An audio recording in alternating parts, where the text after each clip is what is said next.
우리 여신도의 임원들에 귀한 찬양 감사를 드립니다. 다시 한번 하나님의 은총과 평화가 우리와 함께 하시기를 기원합니다. 오늘 우리가 누가복음 말씀을 읽었는데요, 오늘 본문의 말씀을 포함하고 있는 누가복음 15장에는 예수님의 세 가지 비유의 말씀이 나옵니다. 이 세 비유의 공통적인 주제는 두 가지입니다. 하나는 잃어버림이라는 주제와 또 하나는 되찾음이라는 주제입니다. 잃어버림과 되찾음이 오늘 말씀의 주제라고 할 수가 있겠습니다.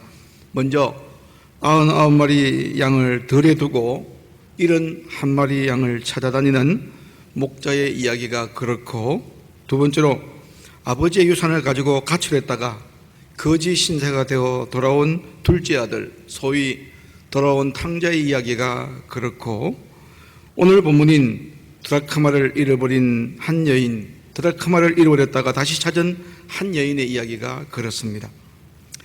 뭔가 소중한 것을 잃어버렸다가 찾은 경험은 누구에게나 다 있을 것입니다. 그렇기 때문에 오늘 이 비유의 말씀들은 매우 우리가 공감할 수 있는 말씀이고 친근한 말씀이라고 할 수가 있겠습니다. 예수님께서 말씀하신 비유가 복음서에 43가지 정도 나와 있는데, 이 비유를 좀 더 우리가 잘 알기를 원한다면 비유에 대한 배경이나 이 비유를 누구에게 말씀하셨는가, 그 비유의 청중이 누구인가를 알면은 말씀을 이해하기가 쉽습니다. 오늘 누가복음 15장 1절 말씀이 바로 오늘 비유의 배경이 될 수가 있겠습니다. 모든 세리와 죄인들이 말씀을 들으러 가까이 나오니, 어느 날 예수님께 세리와 죄인들이 가까이 나왔다고 말하고 있습니다. 여러분 잘 알다시피 세리와 죄인들은 예수님 당시 유대 사회에서 가장 불결한 사람으로 취급받는 그런 소외된 사람들이었습니다. 그런 사람들이 어느 날 예수님께 나왔습니다. 세리와 죄인들은 당시 주류 사회로부터 소외되었고, 또 사람다운 사람으로 한 번도 제대로 취급을 받은 본 적이 없는 그런 불쌍한 사람들이었습니다. 하지만 우리 예수님은 유대인이셨지만 사람에 대한 편견은 아예 처음부터 없었던 분이십니다. 죄인과 의인, 유대인과 이방인, 남자와 여자, 부자와 가난한 자, 거룩하고 속된 것, 예수님의 마음에는 이런 차별의식이 전혀 없으셨습니다. 우리가 그런 생각을 할 때가 있죠. 나를 진심으로 사랑하는 사람이 있다면, 누군가가 나를 진심으로 사랑한다면 우리는 직감적으로 그 사람의 사랑을 알아차릴 수가 있습니다. 마찬가지로 남들에게는 소외되었지만 세리와 죄인들은 자신들의 마음을 알아주고 자신들을 받아주고 진심으로 그들을 사랑해 주시는 예수님을 매우 좋아했습니다. 세리와 죄인들이 예수님께 나온 것은 예수님께서 자신들을 있는 그대로의 모습으로 받아주셨기 때문이고, 또 예수님 앞에 서는 순간 오랜 세월 그들을 괴롭혔던 그들의 내면의 상처가 치유되는 것을 경험했기 때문입니다. 그들에게 있어서 예수라고 하는 존재는, 그 세리와 죄인들에게 예수라고 하는 존재는 그야말로 그들에게 위안이 되었고 치유였고 소망이었고 축복이었던 것입니다. 그러나 사람을 차별하고 자신들이 더 나은 존재라는 우월의식으로 가득한 사람들은 이런 예수님의 광경을, 이런 예수님의 모습을 그냥 기분 좋게 볼 수는 없었습니다. 당시 사회의 엘리트 계층이라고 할 수 있는 바리새인들과 서기관들은 이 예수님의 행태를 보고 투덜거리며 비판했습니다. 누가복음 15장 2절입니다. 바리새인과 서기관들이 수군거려 이르되 이 사람이 죄인을 영접하고 음식을 같이 먹는다 하더라. 이렇게 수군거리는 사람들을 보면서 아마도 죄인들과 세리들은 분노했을 것입니다. 하지만 너무나 오랜 세월을 무시당하며 살아온 그들은 무력했습니다. 한가할 힘도 없었고 따질 수도 없었습니다. 그들은 속으로만 분노를 삭힐 수밖에 없었던 것입니다. 그때 예수님께서 아주 담담하게 그들에게, 세리와 죄인들에게 세 가지 비유의 말씀을 들려주셨던 것입니다. 길 잃은 양의 비유를 통해서 잃어버린 양 한 마리를 찾아 나서는 목자의 사랑을 전했습니다. 되찾은 아들의 비유를 통해 집 나간 아들을 기다릴 뿐 아니라 아들에게 어떤 도덕적인 잣대도 들이대지 않는 아버지의 사랑을 전했습니다. 사실 바리새인들에게 없는 것, 서기관들에게 없는 것은요, 그들에게는 성경의 지식도 있고 신학적인 이론이 있었지만 그들에게는 안타깝게도 사랑이라는 것이 없었습니다. 기독교 최고의 덕목인 사랑의 가치, 사랑의 윤리가 그들에게는 부족했다는 것입니다. 여러분, 우리 기독교인들이 지향해야 될 사랑은 도대체 뭘까요? 사랑이란 도대체 뭐라고 생각하십니까? 정신지체 장애인들이 모여 사는 캐나다의 라르시 공동체의 창설자인 장 바니에 목사님은 사랑을 이렇게 정의했습니다. 사랑한다는 것은 모든 사람의 가슴에 숨겨진 아름다움을 드러내는 것이며 그들을 신뢰할 뿐 아니라 더 큰 신뢰로 이끄는 것이다. 사랑한다는 것은 있는 그대로의 모습을 바라보고 만지고 귀 기울이는 것이다.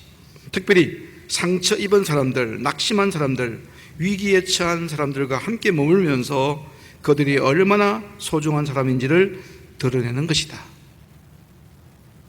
소위 사랑을 한다고 자주 내뱉는 우리들에게 이런 사랑이 있는지 한번 돌아볼 수 있게 되길 바랍니다. 다시 우리는 본문으로 돌아오도록 하겠습니다.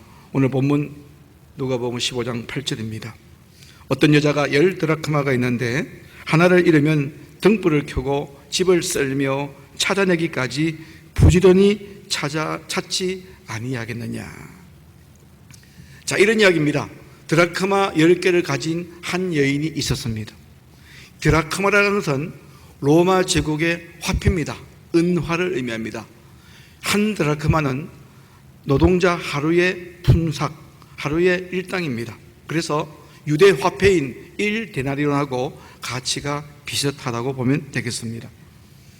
이 10드라크마는 이 여인이 어려운 때를 대비해서 준비해둔 비상금이었을 것이고 아마도 이 가난한 여인에게 10드라크마는 그의 전 재산이었을 것입니다. 이렇게 형편이 어려운 여인이 전 재산 중에 하나를 잃어버렸습니다. 돈을 많이 가진 부자들은 그까짓 것 할지 모르지만 이 여인은 그럴 수 없는 너무나도 소중한 돈이었습니다.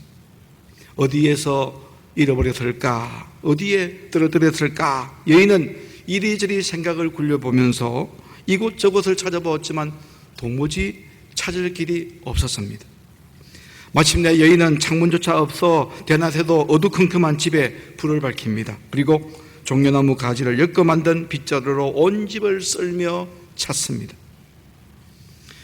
자신의 소중한 재산을 잃어버린 이 여인의 안타까운 마음, 애타는 마음을 여러분들 이해되시죠?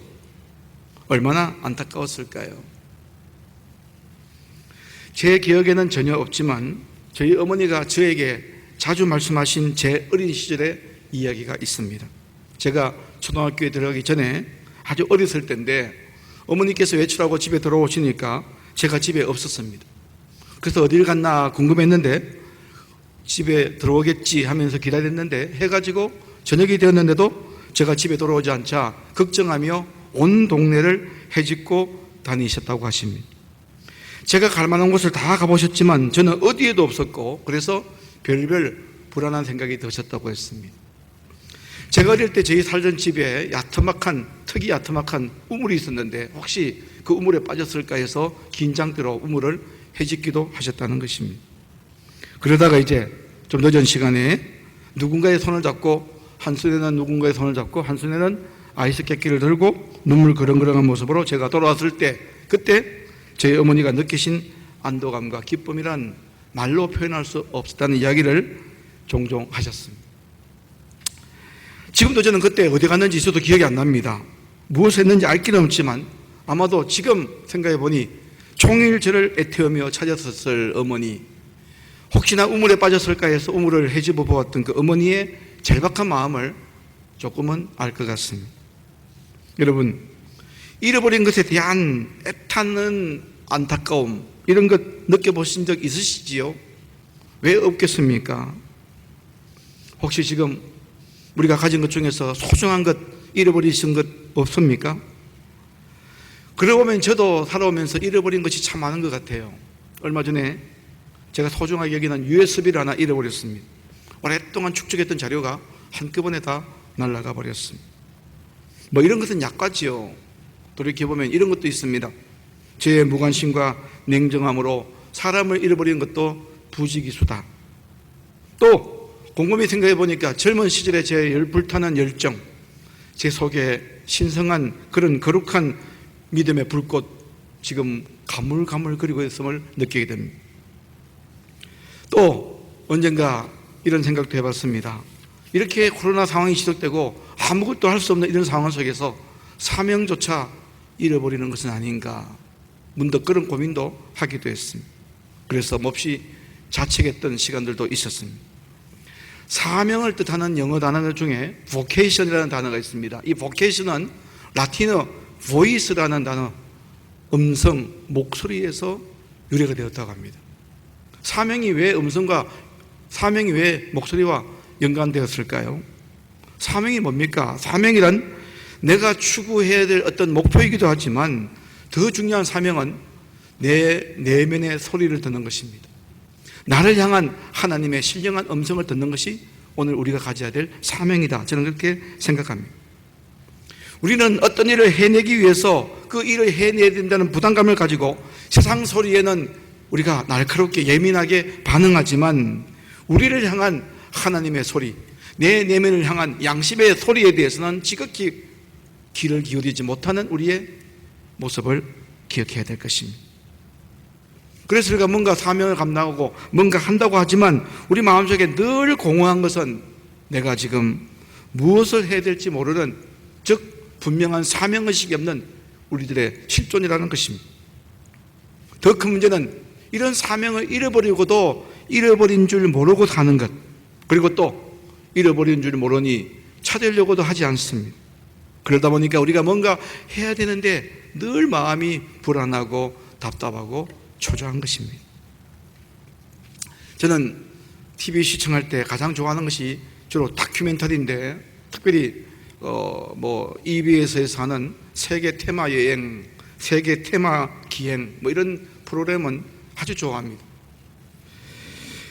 늘 느끼는 거지만요, 부유한 나라 사람들보다는 가난한 나라 사람들의 표정이 더 살아있음을 느끼게 됩니다. 언제나 그들은 자연에 순응하고 또 자신에게 부여된 일을 천직으로 생각하면서 느긋하게 살아가는 그들을 보면 가난하지만 정말 행복해 보입니다. 저는 그 사람들의 해맑은 웃음을 볼 때마다 욕망에 오염되지 않는 순진함과 천진함을 봐요. 그래서 저는 때로는 이런 프로그램을 볼 때마다, 저런 분들의 웃음을 볼 때마다 내가 저런 웃음마저, 저런 미소마저 잃고 사는구나 라는 생각을 하게 됩니다.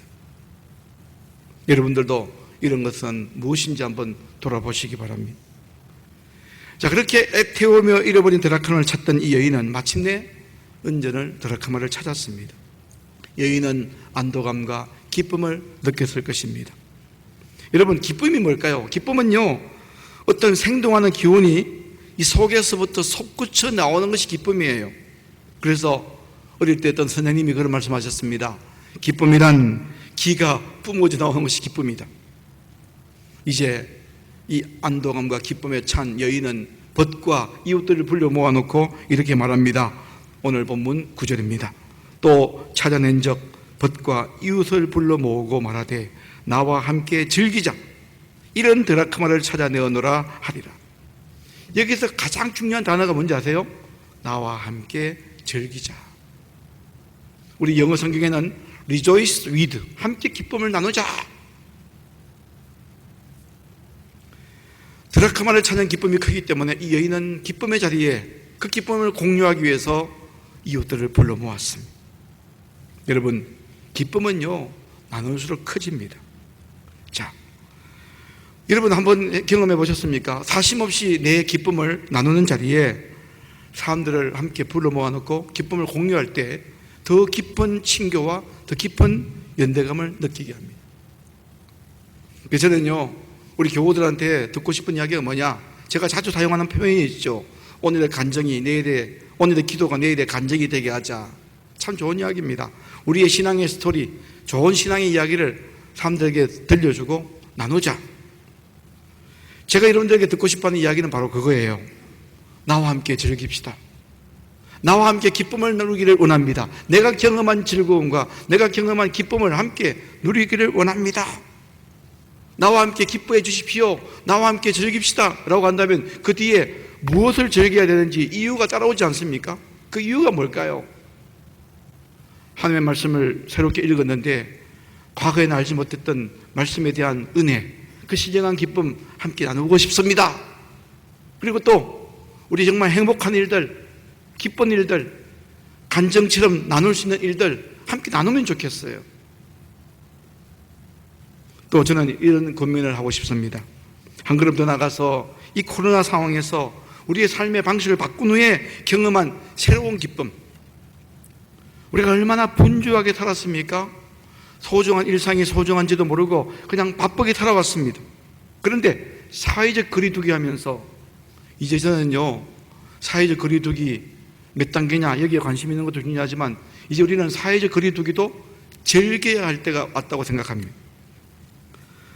이런 사회적 거리두기를 통해서 자기 마음을 살필 수 있는 고요한 시간을 마련하면서 하나님 앞에 자신의 삶을 진실하게 고백하고 또 하나님과의 그런 깊은 영적인 친교, 영적인 기쁨 이런 것들이 있고 그 기쁨을 함께 나누면 좋겠어요.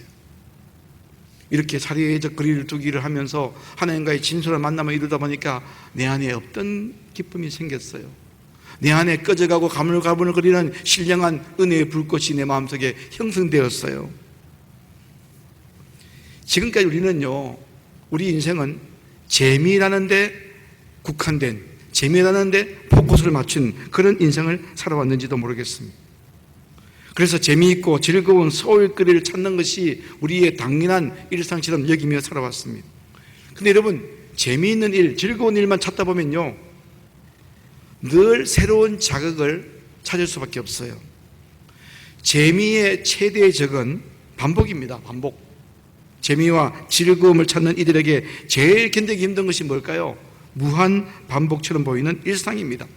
그래서 우리는 더 재미있는 일, 더 좋은 이벤트, 더 흥미있는 일을 찾으려고 막 헐떡이며 살아오다 보니까 해놓은 것도 없고 숨가쁜 인생만 살아왔다고 고백할 수밖에 없는 것입니다. 이런 저런 재미를 찾아다녀도 우리 마음이 허전한 까닭은 무엇일까요? 세상적인 즐거움은 우리에게 결코 만족을 줄 수가 없습니다.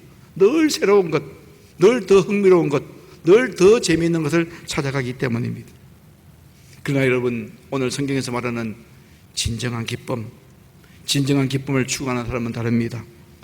진정한 기쁨은요, 욕망의 충족이 아니라 의미와 연결되는 중요한 단어이기 때문입니다. 저는 그래서 여러분, 우리 이 코로나 사회적 거리두기를 하면서 이제 우리의 삶의 전환이 필요해요. 발상의 전환이 필요합니다. 이제 우리는 재미있는 인생보다 의미 있는 인생을 추구해야 된다. 우리가 잘 알지 않습니까? 사람은 궁극적으로 의미를 추구하는 존재다. 내가 지금 하고 있는 일이 의미 있다고 여겨질 때 우리는 힘든 줄 모르는 것입니다. 내가 하고 있는 일이 의미 있다고 여겨질 때 지갑을 마음껏 열어도 아깝지 않습니다. 누군가를 도와 그로 하여금 절망의 자리를 딛고 일어서도록 해본 사람은 삶의 기쁨이 어디 있는지 아는 사람이라고 생각해요. 그래서 저는 여러분 그런 생각합니다. 하나님이 우리에게 기쁨이라는 선물을 주셨는데 하나님께서 주신 기쁨이라는 선물을 어디에 두셨는지 아세요? 내 감정 속에 주신 것이 아니라 우리 주위에 있는 어려움을 겪고 있는 사람들 속에 주셨다. 기쁨이라는 생애라면은 우리가 뜻한 바를 이룰 때도 찾아오지만 나 자신을 누군가를 위해 내놓을 때 더 풍성하게 거둘 수가 있는 줄로 믿습니다. 강아지 똥 몽실 언니라는 동화로 잘 알려진 세계적인 아동문학가 권정생 선생님이 계십니다. 그분은 몸이 굉장히 연약했고 어린 시절 교회 종직으로 배운 적이 없는 분이지만 그러나 탁월한 감성으로 동화를 써서 세계적인 동화 작가가 되었습니다. 그분에게 많은 인세가 나왔어요. 인세가 나왔는데 그는 스스로 빈민처럼 살았습니다. 그는 자신의 인세를 모아가지고 굶주리고 아픈 아이들을 위해서 평생 썼고, 또 그가 돌아가실 때도 유언으로 세상에서 굶주리고 있는 아이들을 위해, 특히 북한의 아이들을 위해서 자기의 인세를 써달라고 부탁을 했습니다. 그분은 기독교 신앙을 바탕으로 가난하고 소외된 것들에 대한 사랑을 아름답게 표현한 분으로 오늘 많은 예술 작가들이 예술계에서 평가하고 있습니다. 그분의 이름을 가만히 보면은, 저는 그분의 한자 이름은 잘 모르지만 그분의 이름 정생, 저는 발을정 살생자로 봐서 나만을 위해 살지 않는다는 다짐하며 정생, 바른 삶을 추구했던 분이라고 저는 생각해 봅니다. 누군가를 위하여 눈물을 흘릴 줄 안다는 것이야말로 내가 인간임을 드러내는 징표라고 생각합니다. 저는 우리 정락교 교인들도 이제 이 코로나 상황 속에서 더욱더 진실한 주님과의 만남을 통하여 진정한 삶의 의미를 되찾고 이 권정생 선생처럼 그렇게 살아가는 우리 교우들이 많이 나오기를 간절히 바랍니다. 누군가를 행복하게 하는 것을 사명으로 삼는 사람은 언제나 그 사람을 통해서 생을 축제로 만듭니다. 그들이 있는 곳에는 항상 지속 가능한 기쁨이 있고 나와 너의 차이와 차별은 사라집니다. 하지만 자기를 중심에 두고 사고하는 데 익숙한 사람들이 있는 곳에는 언제나 분열과 갈등과 긴장감이 감돌게 마련입니다. 누가복음 15장 4절 말씀입니다. 너희 중에 어떤 사람이 양 100마리가 있는데 그 중에 하나를 잃으면 99마리 양을 99마리를 들여두고 그 잃은 것을 찾아내기까지 찾아다니지 아니하겠느냐. 자기가 99마리 양떼 속에 속해 있다고 확신하는 사람은 잃어버린 한 마리의 양을 찾는 목자의 마음을, 목자의 기쁨을 알 턱이 없습니다.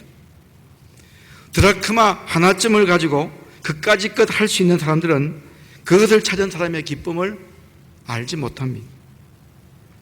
집 나간 아들을 기다리는 아버지의 마음을 헤아릴 줄 몰랐던 큰아들은 돌아온 아들을 품에 안고 잔치를 준비하라고 하시는 아버지의 기쁨을 도무지 알 턱이 없습니다. 자기라는 껍데기, 자기라는 세상에서 밖으로 한 번도 나와보지 못한 사람은 천국의 잔치를 경험할 수가 없다는 것입니다. 어느 날 예수님께서 여리고의 세리장인 삭개오를 보시고 이렇게 말씀하셨습니다.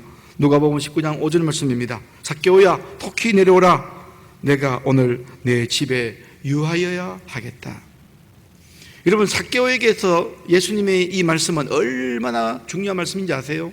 삭개오는 지금까지 삭개오를 사람들이 어떻게 평가했느냐 하면 괴물같이 평가했습니다. 사회에 더러운 오물처럼 여겼습니다. 이 예수님의 이 말씀에 삭개오의 마음속에는 기쁨이 막 차올랐을 것입니다. 왜? 그를 괴물처럼 오물처럼 취급하던 사람들이 득실거리던 세상에서 예수님께서 그에게 건네신 그 말씀이 삭개오 마음속에 숨겨져 있던 따뜻한 인간성을 풀려내게 했기 때문입니다. 예수님의 따뜻한 말씀 한마디가 예수님께서 다들 삭개오를 싫어하고 괴물처럼 생각했지만 예수님께서 내가 오늘 너희 집에 유하여야 되겠다, 이 따뜻한 말씀 한마디가 그동안 숨겨져 있던 삭개오 내면 속에 있던 따뜻한 인간성을 불러냈어요. 그래서 그는 삭개오는 솟구치는 기쁨을 주체할 수 없어서 이렇게 말하죠. 누가복음 19장 8절입니다. 주여 보시옵소서, 내 소유의 절반을 가난한 자들에게 주겠사오며 만일 누구의 것을 속여 빼앗은 일이 있으면 내 갑절이나 갚겠나이다. 예수님에게서 삭개오에게 전달된 하늘의 온기는 삭개오의 자신의 변화는 물론 주변 세계까지의 변화를 일으키는 것을 보게 됩니다. 이게 우리가 늘 강조하는 영향력입니다. 예수님을 통해서 느끼게 된 그 마음의 따뜻한 사랑의 온기는 삭개오 자신의 삶의 변화는 물론 삭개오 주변 세계까지 변화의 파장을 일으키게 되었다는 것입니다. 우리는 지금 뭔가 소중한 것을 잃은 채 살고 있습니다. 하나님도 잃어버리고 나 자신도 잃어버리고 이웃도 잃어버리고 자연까지도 잃어버렸습니다.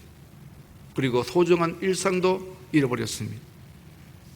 저는 우리의 삶은, 우리의 신앙은요, 이런 것에 대한 찾음의 과정이라고 생각해요. 누가복음 15장의 이 세 가지 비유가 전해주는 메시지는 간단합니다. 바리새인들과 사기관들처럼 차별과 갈라섬의 건강한 삶을 살지 말고 세리와 죄인들처럼 무시당하고 천대받는 사람들을 하나님의 마음으로 대하라는 것입니다. 그들의 삶의 가치를 인정하라는 것입니다. 그렇게 할 때 우리에게는 신령한 삶의 기쁨이 찾아오게 되고, 그것만이 아닙니다. 더 새로운 기쁨이 찾아옵니다. 10절 말씀 보세요. 내가 너에게 이르노니 이와 같이 죄인한 사람이 회개하면 하나님의 사자들 앞에 기쁨이 되느니라. 이게 무슨 말씀일까요? 하나님을 등지고 살던 사람들이 하나님께 나아오고, 갈라졌던 사람들이 화해와 일치를 이룰 때 하늘의 천사들도 기뻐한다는 것입니다. 다시 말하면 땅의 기쁨이 하늘의 기쁨으로 전이된다는 것입니다. 아마 저는 우리를 향하신 하나님의 뜻이 이거 아닐까 생각해요. 우리들의 삶의 기쁨의 이야기들이 하늘나라까지 전달되는 것. 오늘 이 소박한 기쁨이 죄인 하나가 회개하고 갈등이 있었던 공간에 화해가 이루어졌을 때 그 기쁨이 우리만 기쁜 것이 아니라 천사도 기뻐했다는 것은 우리 하나님께서 기뻐하셨다는 뜻 아니겠습니까? 오늘 우리들의 기쁨, 소박한 기쁨의 나눔이 하늘에게도 전이되는 역사가 있기를 소망합니다.